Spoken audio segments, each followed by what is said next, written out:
നമസ്കാരം, BBC ചാനലിലേക്ക് സ്വാഗതം. ഇന്നത്തെ പ്രധാന വാർത്തകൾ.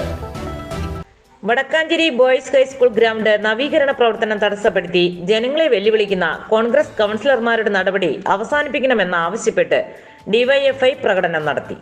രാഷ്ട്രീയ കാരണങ്ങളാൽ തെറ്റിദ്ധാരണ പരത്തി വികസനം മുടക്കാനുള്ള ശ്രമത്തിൽ നിന്ന് കോൺഗ്രസ് പിന്മാറണം.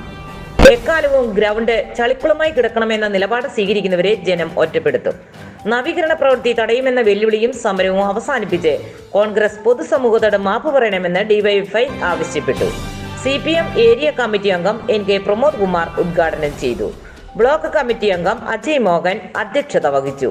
ബ്ലോക്ക് ട്രഷററും വടക്കാഞ്ചേരി നഗരസഭാ കൗൺസിലറുമായ AD Aji, Mithun Sajeev, Ahmed സിജത്ത്, ES Subeesh, KB Malavika എന്നിവർ നേതൃത്വം നൽകി. ഡിവൈഎഫ്ഐ ബ്ലോക്ക് കമ്മിറ്റി അംഗം MR അനന്തു സ്വാഗതവും block vice president Mahesh M Mohanan നന്ദിയും പറഞ്ഞു.